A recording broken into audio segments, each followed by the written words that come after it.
Hello and welcome to today the news of Vanguard Life. My name is Damlola Ogunshaki. Happy Workers' Day to all our viewers. This morning I'll start with Vanguard on the paper review. Vanguard is leading with anxiety in PDP as A-Ibom governors into quitting. Don't flee, fight for democracy, PDP begs governors. I'm not aware of defection plans that's coming from A-Ibom PDP chair. He's joining us soon, that's coming from APC scribe. Only a strong northern candidate can challenge Tinubu, that's coming from Daily Momodu. PDP ready to reclaim power in 2027. That's coming from Baraja. You can see that story on page 5 of Vanguard newspaper. And on page 12, Mayday, workers in pains, impoverished, dehumanized as NLC laments, tells Edo workers to resist governor's intimidation. You can see that on page 34 and 12. Sharing of 50 billion naira allowance, Kunoa protest to Education Minister. Negotiate your own, ASU tells Kunoa. NJC probes 27 judges, suspend 3 without pay. You can see this on page 8 and 9 on the sports. Eagles are confront Tunisia in under 20 AFCON. Above the banner on page 19, bank customers to pay 6 naira per SMS transaction alert starting today. Okpebholo leads a task force to demolish buildings for criminal activities, cultism, dethrones monarch over alleged kidnapping activities and others. Warri Federal Constituency, Lori Ogbebo petitions Tinubu, reject word delineation. Ayo Adebanjo was a committed nationalist. That's coming from Tinubu, Obasanjo, Ubi, others. You can see that on page 10 of Vanguard newspaper. Now let's move to the Punch. Punch leading story says, make day push. Labour demands wage review to ease cost of living crisis. National Assembly to address workers' concerns. Labour rejects a 70,000 naira per who pay over rising inflation. Others. Tinubu, Obasanjo, Jonathan Atiku pay tribute to Adebanjo. United Kingdom speaks on Britain arrested in Nigeria for arms deal. Afrima 2025, Lagos ready to host Africa, says Sowolu. Above the banner, CBEX resumes operation despite SEC ban. 1.2 trillion naira EFCC probe. Promoter says audits ongoing. NFIU flags EWC to for other policy schemes. You can see that on page 21. 3 judges suspended as NJC voids Imo acting CJ's appointment. BK fires back at Atiku. Dele Momodu over zoning comment. You can see that on page 42. Now let's move to the Guardian. Guardian is leading with agitation over cost of living crisis, workers' welfare on May Day. 2 million Nigerian children yet to be immunized. That's coming from UNICEF. Afrima 2025, Lagos ready to host Africa, Sowolu declares. Ayedatiwa injuries a development project on Tinubu's fiscal support for states. Customs seizes 921 billion naira sex enhancement drugs and contraband. Akwa Ibom governor feels defection speculations cause PDP spoiled plane on 2027 flight. Directly below the banner, UBE fund, Tinubu approves 5-year backlog for states. Pandemonium at Port Harcourt refinery as EFCC quizzes acting MD. Tinubu, Obasanjo, Anyao, others pay tribute to Ayo Adebanjo at service of song. You see that on page 7 of the Guardian newspaper. Lastly, the nation. The leading story says workers deserve commensurate reward for hard work, says government. We will make laws friendly to labor. NLC 6 opening up of civic space. You can see that on page 2. NJC hammer fall on 3 judges. 27 other judges under investigation. And above the banner, we have bank charges and SMS alerts go up by 50%. President should remain in South till 2031. Ibas retrieves government vehicles from suspended deputy governor. And lastly, on the Nation newspaper, Delta APC ready to receive Ibori Obrowori declares.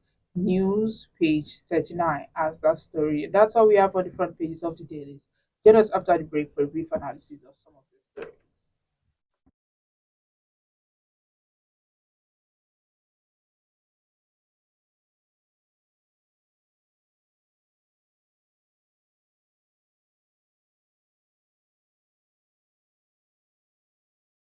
Welcome back. If you're just joining me, this is today the news from Vanguard Life. My name is Damlola Ogushaki. And joining me to analyze some of the stories on the front pages this morning is Mr. Oludari Mayowa, publisher, Global Financial Digest. Good morning, Mr. Mayowa. Yeah, good morning, Damlola. Thanks for having me today. Yeah. Happy May Day, Workers' Day to you. Thank you. And today, of course, Nigerian workers they joined their counterparts worldwide to celebrate and to mark May Day, also known as Workers' Day.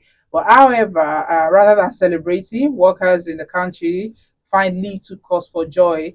Like many other citizens, the worsening socio-economic situation it has further deteriorated the living conditions.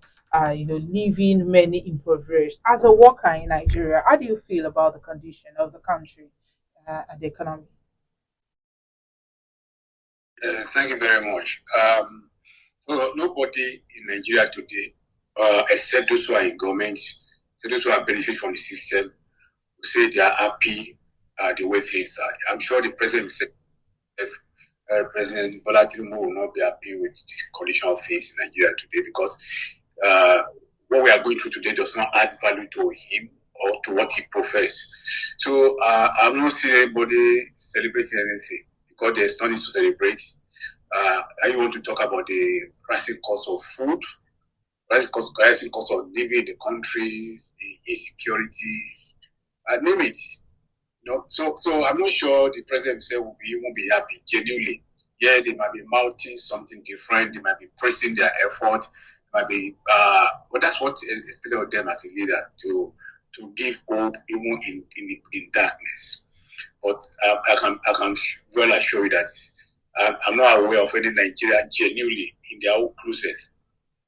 Even those who are writing positive things about the government, about the economy and the rest, and the public space, in their closet, they won't be happy with what is going on. NLC have started lamenting about the 70,000 naira minimum wage, saying that it's no longer enough. It's laughable when people talk about, I remember I recall one of the president hit recently wrote a post that in Nigeria you can get a dollar worth of meal in Nigeria, you can't get $10 worth of meal in America. And I laugh because probably those people, they are isolated, they are far away from the realities. And probably they are doing what they are paid to do. The instance of it, the 1,500, 1,600 naira food in this country today. I'm not sure. I mean, we buy bread, the loaf of bread is 2,000. So and when they are doing the comparison, I look at them, I say, look, what is the minimum wage in the US? What is the wage per hour in the US? How much? I mean, how much is our average workers in the US or UK earning? And how much Nigerian workers earning? 70,000 naira, for example, cannot feed a mouth in a month. Not talk of transportation, rent, electricity, and other utility payment. You cannot alone on your own say you are spending 170,000 every in a month to feed yourself. If you want to eat a normal, even twice in a day. I'm not sure. I mean, by the time you look at it, it can't take you around the month. So, what are we talking about? What minimum wage for a family, for a man or a woman who has a family to feed? So the same have to pay for it. That's the reality we are facing today. So anybody that is saying, minimum wage 70,000 is a lot. How much are the people in government, National Assembly and the rest are spending on a meal on the city? So, people don't want to face the reality. Just people just try to beg or divert, distract from the situation in this country. The situation is very bad. So, should a new minimum wage be implemented across both federal and states, state level? No, like I said sometimes ago on this program too, it's not about the minimum wage really, because if you increase the minimum wage to 100,000 today, it still not be enough to cater for the need of workers. What the government to do is to address the macroeconomic and to ensure that we have a stable currency, we have food security. For example, the bandits, the killing, the kidnapping, and the rest has drove a lot of people from the farm. So why is the price of food going up? We have vast. I traveled recently to part of Ogun State, last Friday. I see vast land, empty land that not be cultivated.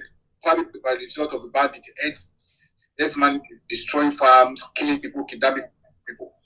Why is that Nigeria is not focusing on those things, on those areas that we have advantage? I mean, my should mobilize so at the same country. So we can't sufficient food. If food price, it's about what is actually that money. What that money could be for you.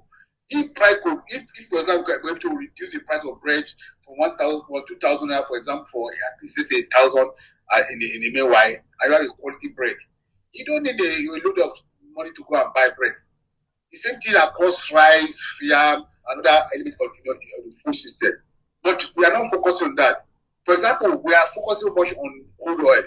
You know how much a barrel of palm oil is in the international market. Barrel of oil, palm oil, is more anymore. We can make money more if we focus on growing palm trees in the country. There are so many products can make for palm tree. Why we not focus on those areas? We can gain more advantage as a country to earn more money to need to stabilize the economy and stabilize the economy.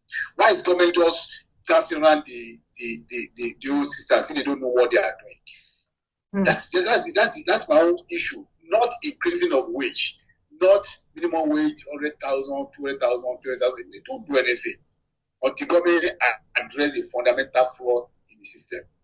All right, let's go back to when President Bola Ahmed Tinubu's special advisor on economic affairs, Dr. Tokwe, defended the value of the naira, like you said earlier, that despite its weakness against the dollars, that $1 equivalent to 1,500 naira can still buy a meal in Nigeria. Should we say the people in government, they are disconnected from the realities that other Nigerian citizens are facing? But that's what I said. If you are in government, you have access to resources. Probably the allowance that the government is paying for your utilities, fully your cars, and the rest. You won't feel what people are feeling out there. Those who are laboring day and night, who are to spend a good part of their resources to transport themselves to office every day. You have to be in the position of people who are scraping the barrel, the bottom of the pot to eat, to survive in this country today because of declining value of our resources. So such person like Tope, they are not aware. They're not aware what people are going through because they are excluded by their position. They are excluded from the reality of the country by their position. They have access to the cookie jar. So those are people that can't feel like you and I. They have to do budgeting, they have to cross and remove and add and minus and plus before we can make purchases. So those people are immune to what we are facing. So they can't see it. And even when they see it, they can't say it because of the position they are holding. So they will continue to defend the president. But the reality is that Nigeria is suffering today because of the economic policy of the government and seemingly the sensitivity of people in power. Because there are things they need to address.